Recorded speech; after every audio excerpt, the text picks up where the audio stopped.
عبادت کیا ہے؟ رب کا حکم ماننا۔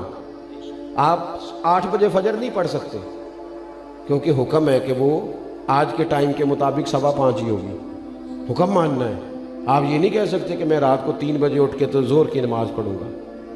جس وقت نبی پاک نے پڑھنے کا کہا ہے نماز نافذ حکومت ہے حضور کی، لہذا جو فیصلے نبی پاک نے کیے ہیں وہی نافذ رہیں گے۔ حضور نے کہا ہے عورت پردہ کرے گی تو عورت پردہ کرے گی۔ اگر نبی پاک علیہ الصلوۃ والسلام نے کہا ہے کہ بے حیائی بے پردگی دین میں منع ہے، تو کسی کے پاس 10 روپے ہو یا 10 ارب ہو، دین نبی پاک کا چلے گا، شریعت رسول اللہ کی چلے گی۔ اور یہ بھی بات یاد رکھنا،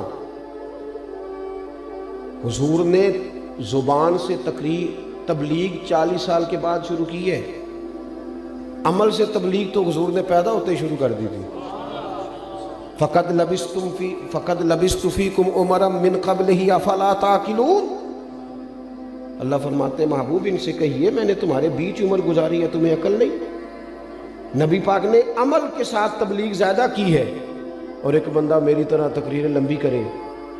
اور آج کل سارے خطیب ہیں، اب تو جس کے پاس سوشل میڈیا ہے وہ اللہ کے فضل سے کوئی نہ کوئی نصیحت کر رہا ہے دوسرے کو، لیکن کر دوسرے کو رہا ہے، سب دوسرے کو پھٹے پہ بیٹھ کے ادھر بیٹھ کے ادھر بیٹھ کے تقریر ہو رہی ہے۔ یہ تو کبھی آ جائے مسجد میں تو مجبوری ہے مولوی کی تقریر سننا، ورنہ تو ہر گلی گلی خطیب واعظ مبلغ جگہ جگہ، لیکن زیادہ باتیں۔ پتہ اس سے کیا واقعہ ہوتا ہے؟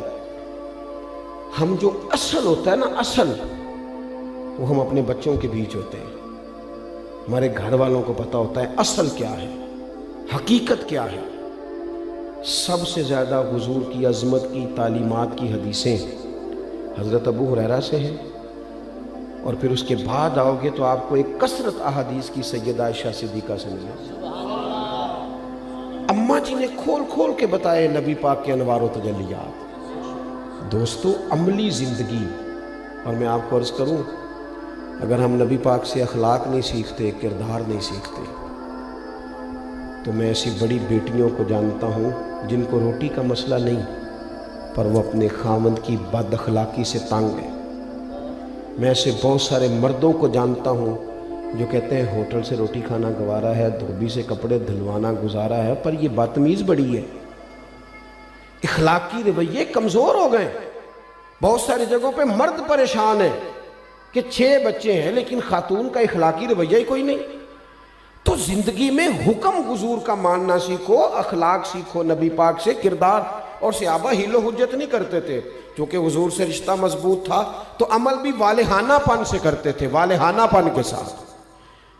ہم تو بہانے ڈھونڈ لیتے ہیں نا کہ جی حضرت صاحب اگر اے آندے نے تو اے بھی تے آندے نے نا، دین اگر دین دسدا ہے تے دنیا داری بھی تے دسدا ہے۔ تانوں کنے آکھیا دین دنیا داری دسدا ہے جی؟ دین میں تو ہر چیز دین ہی ہے، دکان کھولنا بھی دین ہی ہے، وہ بھی دین ہے، رزق حلال کمانا بھی، یہ سارا دین ہی ہے، ماں باپ کی خدمت کرنا بھی۔ اور کوئی فقیر، مجھے ایک دفعہ ایک بندہ مل گیا تو وہ کہندا جی میں تے نہ شادی نہیں کرائی، گھر بار بھی چھڑ چھڑیا، میں پیراں کول ہی ہونا۔ تو میں کہا پیراں بھی چھڈیا ہی گھر بار؟ کیا مذاق ہے، جدوں انہیں نہیں چھڈیا تو کل ہی چھڈی بیٹھا ہے؟ عجیب فضول بات ہے۔ دین کب آپ کو کہتا ہے حقوق العباد سے آپ بھاگ جائیں؟ جب پیر صاحب گھر میں بیٹھے ہیں اور سارا کچھ کر رہے ہیں اور تیرے کو انہوں نے سارا کچھ چھڑا دیتا ہے، یہ تو فلسفہ ہی سرے سے غلط ہے۔ یہ کس نے آپ کو تعلیم دی ہے؟ تو میں جو بات عرض کرنا چاہتا ہوں کہ وہ بہانے نہیں کرتے تھے، وہ کھلے دل سے نبی پاک کی تعلیمات۔ بس میری گفتگو مکمل ہے۔ ایک شخص کھڑا تھا دوران خطبہ، حضور نے دیکھ لیا تو نبی کریم نے فرمایا بیٹھ جاؤ، نام نہیں نہ لیا، مطلق کہہ دیا بیٹھ جاؤ۔ ایک صحابی ابھی مسجد کی ساتھ والی گلی میں تھے، ان کے کانوں میں آواز گئی بیٹھ جاؤ تو وہ وہیں بیٹھ گئے۔ ایک اس کونے میں تھے، کان میں آواز گئی بیٹھ جاؤ تو وہ وہیں بیٹھ گئے۔ ایک اس کونے میں تھے، ابھی داخل نہیں ہوئے تھے، نام نہیں نہ لیا حضور، بیٹھ جاؤ۔ اس طرح وہ حکم مانتے تھے، بیٹھ جاؤ تو وہ وہیں۔ سانو قید سجن دا گہنا ہے، او جنج رکھے ایسا اونج رہنا ہے۔ بیٹھ جاؤ تو جہاں حکم ملا وہیں۔ میں اپنی پسند سے، مینوں جڑا پسند ہوئے سو میں پڑھدا، یہ ذرا پسند ہے اور خاصا پسند ہے. سانو قید سجن دا گہنا ہے. کسی کو ہتھ کڑی لگی ہوئی تھی نا, کسی نے پوچھا یہ کیا ہے, کہندا میرے نام دی نہیں کسی دے نام دی. سانو قید سجن دا گہنا ہے تے وہ جنج رکھے اساں اونج رہنا ہے.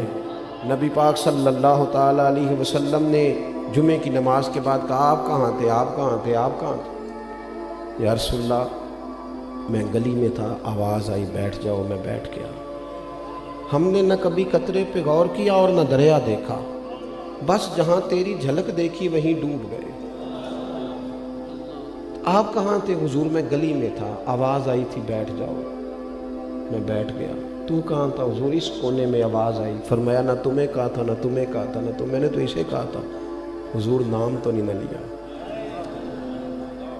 ہم نے نا وہ حضرت امام احمد بن حنبل ایک غلام خرید کے لائے تو فرمایا تیرا نام کیا ہے؟ کہتے اس نے پہلا جواب دیا تو مجھے وجد ہو گیا. کہنے لگا حضور غلاموں کے نام نہیں ہوتے, آپ کسی کو بھی بلائیں گے تو میں سمجھوں گا مجھے ہی بلا رہے. فرمایا کھاؤ گے کیا؟ کہنے لگا سونیا غلام اور نخرا, جو ٹکڑا بچ گیا پھینک دینا, کھا جاؤں گا چپ کر. امام صاحب کہتے ہیں میری آنکھوں میں آنسو آ گئے. میں نے کہا کمرہ پسند کر لے, کہاں رہنا چاہے گا؟ کہنے لگا سونیا تیرے قدموں میں. میں نے کہا اٹھنا سینے سے لگ تو آزاد. او سجنوں ہم نہ نبی پاک کے غلام ہیں, یہ مرضی سے جینا چھوڑ دو. غلام جو ہوتے ہیں نا ان کی نہیں مرضی, مرضی ان کے آقا کی ہوتی ہے. تو کھا بھی مدینے والے کی مرضی سے, پہن بھی حضور کی مرضی سے. تو وہ ایک بزرگ فرمایا کرتے تھے میں نے کبھی اپنے بال بچوں کے حق ادا نہیں کرنے تھے, گھر نہیں جانا تھا, مجھے نبی پاک نے بھیجا ہے کہ جا ان کے حق ادا, آ جاؤ واپس. ہم پریشان لوگ ہیں, ہم دکھی ہیں, ہم اپنی مرضی سے جینا چاہتے تھے تو الجھ گئے ہیں. ہم سے حالات قابو میں نہیں آ رہے. گھروں سے لے کر پارلیمنٹ ہاؤس تک ایک مصیبت ہے, سورے کی کیسے؟ حضور کے غلام بن جاؤ, دروازہ رسول پہ آ جاؤ. اعلیٰ حضرت فرماتے ہیں ٹھوکریں کھاتے پھرو گے, ان کے در پہ آ پڑو ورنہ ٹھوکریں کھاتے پھرو گے. ان کے در پہ آ پڑو. قافلہ تو اے رضا اول گیا آخر گیا. دعا کرتا ہوں حضرت شاہ صاحب رحمۃ اللہ علیہ کی فیوز و برکات کو اللہ ہمیشہ جاری و ساری فرمائے. آخر دعوانا الحمدللہ.